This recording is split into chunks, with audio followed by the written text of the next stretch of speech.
Figure it out. Hello, this is Adam Koralik with Figure It Out Productions. The following video is part of our Quick Shoot series. Hey guys, it's Adam here, and today, if you'll allow me the opportunity, I'd like one more chance to talk to you about the Shenmue III Kickstarter campaign before it comes to its end, plus address other things regarding the Shenmue Kickstarter campaign that have kind of come up lately, but we'll get to that in a bit. But again, the Shenmue III Kickstarter campaign. Now, if you're not familiar with the series of Shenmue, it is a video game franchise, my favorite video game franchise of all time.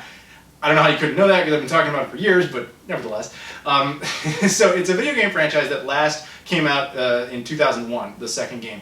And for 14 years, we've just, as a collective fan base, have been like, where the hell's the third game?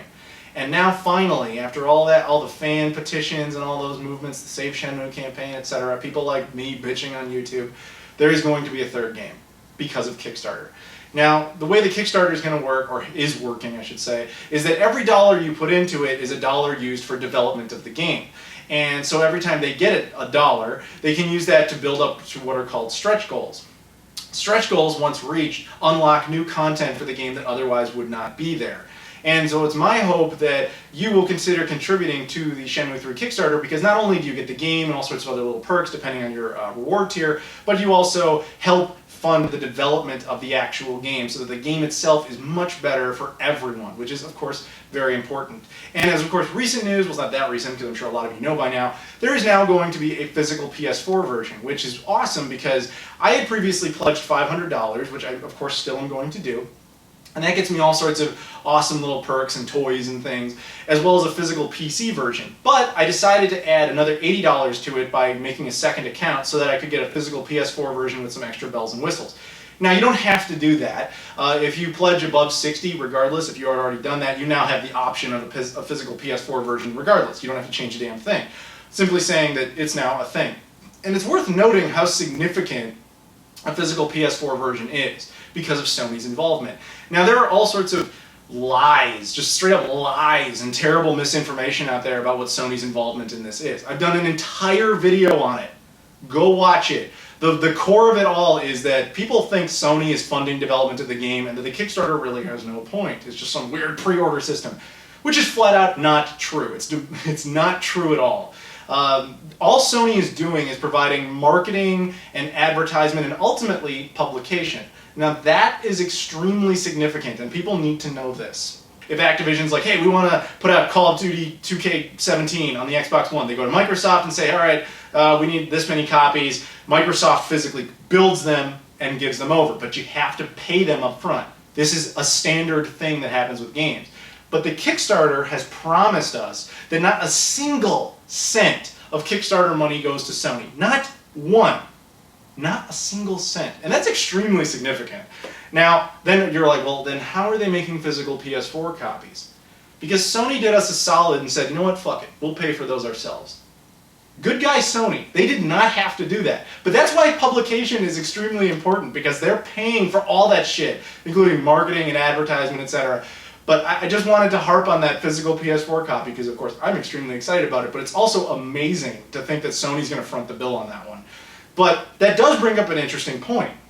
Assuming this game gets a retail release eventually, you could wait and you could buy it then. But there's a big difference between getting it now and getting it then. If you get it now, all your money goes straight into the development of the game.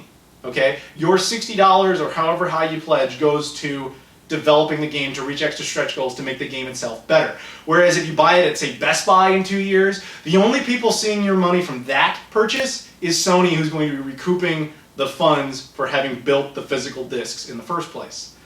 Personally, I'd rather my money went to make the game better, not to recoup Sony's pockets, but that's me, although I'll probably end up buying it again physically at Best Buy, assuming it gets that kind of release. For all we know, the only way to get a physical release will, in fact, be the Kickstarter. We don't know that. That's speculation. But it's important to know that Sony is doing that, and that's really cool, but they are not funding development, and that story needs to die because it's not true. So, moving on from that, there is one other really big thing with the Shenmue III Kickstarter that needs to be addressed because it is driving me insane. See, I'll see a lot of videos on YouTube, a lot of articles all over the internet that are talking about, like, was the Shenmue Kickstarter really necessary? Did they have to do this? Blah, blah, blah, blah, blah.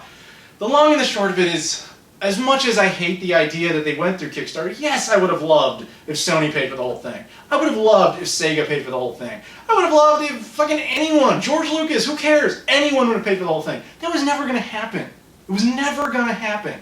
Because there's too much red tape, there's too much politics, there's too much shit in the way from that being a possibility.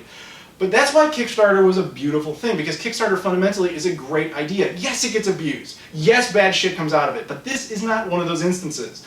See, if you're not familiar with artistic endeavors, because a lot of people aren't, a lot of people don't know how hard it is to make artistic works profitable. See, when a movie, for example, gets made. See, I have a film school background, believe it or not. That's actually my number one, and video games is a number two. I love film. But film is an expensive medium. And you ever hear like, oh, you know, the new Terminator movie, it costs like $80 million to make. You're like, why would it cost $80 million? Because if you don't work in those types of fields, you don't always understand the reasoning for that. The reason is basically that, you know, of course you have to pay the actors, that's what a lot of people know, but there's all sorts of crew, there's all sorts of insurance, you have to get locations, you have to move things around. Like, there's just a lot of human involvement in an artistic endeavor like that. And of course you have to do marketing and publication, advertisements, commercials. All that shit adds up and it costs a lot of fucking money. And Kickstarter allows projects that simply don't have that kind of money to get made, that otherwise simply would never have that chance, because they don't have to worry about one large chunk of the investment, which is a nice thing. And what blows my mind is that some people take issue with the Shenmue III Kickstarter, but didn't give a shit when the Mighty No. 9 Kickstarter, Bloodstained Kickstarter, or the Ukulele Kickstarter came about. They were like, oh yeah, those exact same fucking people. Maybe not every single instance, but a lot of the time, I would see someone support all those and be totally opposed to the Shenmue III Kickstarter. Now, if you don't like the game, that's one thing. That's fine. That's a totally reasonable position, to not want to support everything. But to be fundamentally against it, yet in favor of the others, is incredibly hypocritical and frankly illogical. Because I've analyzed this as much as I can, and I've come to only a conclusion that there's two differences. There's only two fucking differences between the Shenmue Kickstarter and those. Now, in the case of, let's say, Mighty No. 9, Mighty No. 9 was a game that was made because Capcom, who owns the intellectual property to Mega Man, would not allow the developer to make a new Mega Man game the way he wanted. So he said, fuck you. I'll go to Kickstarter, I'll make a new independent project, I'll call it Mighty No. 9, it'll be a spiritual successor or sequel to Mega Man. Awesome. Everyone supports it. Yeah, screw Capcom. New Mega Man's coming, even though it's not called Mega Man. Bloodstained, same thing. Guy goes to Konami and says, I want to continue Castlevania, and then they're like, well, you know what, fuck you can't do that. And he goes, screw you, I'll go off and I'll make Bloodstained. Nobody has a problem with it. Some people in particular are very, very supportive of it, you know, and we're still very, very hypocritical about attacking Shenmue. Same thing with Ukulele. You know, the developers go to Microsoft and say, can we make a new Banjo-Kazooie? They say no. They say, fuck you, we'll go off and make Ukulele. Nobody has a problem with that. In this instance, though, the original intellectual property holder, which was Sega, Yu Suzuki went to him and was like, I really would like to make a new Shenmue. You know, you gonna help me out? They're like, we're absolutely not gonna fund that. But you know what? Here's the keys. Go ahead. You can make a new Shenmue. They don't get in his way. And for some reason, people were like, this is ridiculous. This is gonna be this huge game and Sega's not paying for it. It's absolutely no fucking different, except that the IP holder wasn't an asshole. And I see all sorts of people saying, well, obviously they paid Sega, or Sega's going to make some money off the Kickstarter. When the game comes out, Sega's going to get a bunch of money, so they didn't just do it for free. While we don't know that, because we weren't in the room for these discussions, there are two pieces of evidence that heavily support that that's fucking ridiculous. One, if Sega had a financial motivation for the Kickstarter to do well, and the game to do well, they would have so much as tweeted about it. They have not mentioned it officially at all, which doesn't make any sense, because a Facebook post is free. So if they were like, all right, we'll put out a Facebook post so that this game we apparently own and care about, according to conspiracy theorists, would make a lot of money for us, they would have done that. But they haven't, because they don't give a fuck. They give less than a fuck, which means they aren't making any money off of this game. They were just not being assholes. People think, well, maybe, even if they think that, they're like, well, that's an isolated incident, that would never happen again. This isn't even the first fucking time Sega did this. Do you guys forget the Toe Jam and Earl Kickstarter? That's another Sega IP that they owned the property to. The developers went to them and said, we'd really like to make a new Toe Jam and Earl game. And Sega went, no, we have no interest. But you know what? Go ahead. We'll give you the properties. Go for it. It's just Sega not being a dick that people have a problem with. Yeah, of course I'd like it if Sega funded the games. That was never going to happen.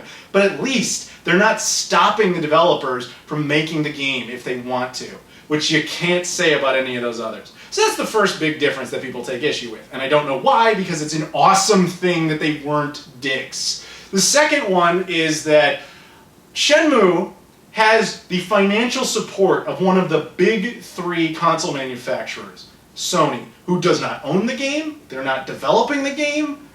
They have no reason to do this except for good PR and to have a brand new console exclusive, which I'll talk about in a bit. But again, people take issue with this. They're like, oh, well then Sony should just fund the whole thing. It's sickening how Sony won't just pay for this whole game and I have to pay for Sony's game. You're not paying for Sony's game. Sony doesn't own this shit. EaseNet does. EaseNet is Yu Suzuki's company. Sony is just giving away millions of free dollars in exchange for console exclusivity. That's it. Yes, the console exclusivity thing obviously sucks, but you have to be mathematically sound about it. Let's put it this way. I know a lot of people are thinking, hey, if they opened up the Kickstarter to the Xbox One or possibly Wii U and NX, etc., then yeah, we get more Kickstarter dollars. It's a shame how they're not letting Xbox One users in. While I agree it would be a beautiful thing if the game appeared on all platforms, it's just math. That you are simply not going to get more Kickstarter dollars because of an Xbox One version than you would from Sony's millions of dollars in free publication. Let's say, for an example, I'm going to give you a very liberal estimate of how much money they could probably get if they opened the door to Xbox One users. Let's say, probably at best, you would get about $1 million in extra Kickstarter funds, which sounds great, awesome, extra stretch goals, yay, good times. I agree, that would all be nice. But then you forego the millions of dollars in publication, advertisement, and marketing from Sony, which is obviously stupid, because then the Kickstarter has to pay for those things instead. Unless, of course, you find some sort of third-party publisher like Deep Silver is for Mighty No. 9. But Deep Silver is not going to be able to push Mighty No. 9 the way that Sony will be able to push Shenmue 3. So let's assume that's the case, that now the Kickstarter funds have to go to publish this game, or you get some other third-party publisher who quite simply can't advertise it with the same extreme that Sony can. What would you ultimately result with two possibilities? One, the one that they're going to have, which is a game that's going to be complete or as complete as possible depending on Kickstarter funding, and is well advertised, and is probably a pretty good game that is spread out to basically two platforms, the PC and the PS4. Would you prefer that, or would you prefer that a shittier game with less content and less options is available to the Xbox One as well? Personally, I'm going to go with the better game rather than multi-plat. That's me. Now, of course, I have a PS4, and I get that not everyone does, but I'll put this out there to you, that if you wait, which the game doesn't even come out for another 2 years, the console will get cheaper. Hell, you could buy a used one or a cheap one in like, I don't know, 5 years at a Goodwill or something, and the game will exist as an option to you because you helped fund it. You made it better, and it's there available to you later in life. I'm just saying that's kind of significant. Sorry, I got off point. The point I was trying to make about number 2 was that they have a big backer behind them, which is amazing because they didn't have to be involved. Yet, people are, what? Would you be upset about the other ones? Like, for example, Microsoft didn't go to Mighty No. 9 and say, hey, we really like Mega Man. We can give you, exclusivity on Mega Man. We'll put up some publication. They gave less than a fuck. They had nothing to do with that. Nintendo did not go to Yooka-Laylee and say, remember when you made Banjo-Kazooie games for us? Basically have the new Banjo-Kazooie on a Nintendo, you come on home. They didn't give a fuck. Sony could have just gone to Bloodstained and say, we're about to go to Shenmue 3 and we're going to have this big exclusive, we're going to put free millions of dollars of publication in. No, they didn't go to Bloodstained. They could have said like, oh, remember when you made Symphony of the Night? Yeah, you're going to make the new spiritual successor just for us. They didn't give a shit. So, what blows my mind is that you have a company that gives a shit and is willing to give so much free money to make this game available to as many people as they possibly can under their own platform, of course. And people have an issue with it. It just blows my mind. You have two companies doing really good things to bring about an independent game. And we have to remember that. Shenmue is no longer a blockbuster game made by Sega to save their Dreamcast console. It is now an indie game that would only have been possible because of Kickstarter, and is only possible because of Kickstarter. This franchise, as much as I love it to death, was completely dead. It was not going to happen. But now, because of miraculous circumstances through fan support and Sony and Sega simply not being assholes, we're going to get to enjoy this game. And that's why I think we owe it to Yu Suzuki to do our part to contribute to this Kickstarter, to get him as much funding as we can so that he can get as many stretch goals reached so he can make the game as good as possible for all of us. That's basically my preach to you, is that you can make this game better for not only yourself, but for everyone else. It's a collective group effort, and that kind of collective group effort is what even got us here in the first place. Don't let bad reporting about, Sony funding this whole thing, or, why was it necessary, shit like that. Don't let that shit get in your way. That's crap. It's bad reporting. I know a lot of people also think that the Kickstarter will be like the beginning of the end of games, that they're going to turn this into some weird pre-order system. That's not going to happen. Shenmue, like I keep saying, it's essentially an indie game now. You're not going to be like going through Kickstarter to make new Call of Duties and Maddens. If that day ever comes, which would suck monkey balls, and I am first to admit it, I will sit right here and apologize to all of you. But that's never going to happen. This game is legit. It's made by a gaming legend, Yu Suzuki, Sega's Shigeru Miyamoto.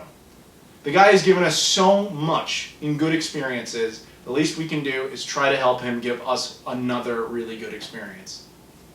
And it's not like it's not like you're just giving him money and you get nothing back. You do get a copy of the game. Just putting it out there. So that's it, guys. I'm sorry about how rage-filled this one particularly came off as, but as of late, there's been so many torpedo attempts into Kickstarter that are driving me nuts. It's okay to dislike the game. It's okay to not want to contribute to the Kickstarter. It's okay for all those things. Just do it for the right reasons. Don't do it because of misinformation. That's all. Know the truth, then make a decision. That's all I ask. So thank you guys for watching. If you want to contribute to the Kickstarter, the link is in the description. Again, thank you, and I'll see you all later.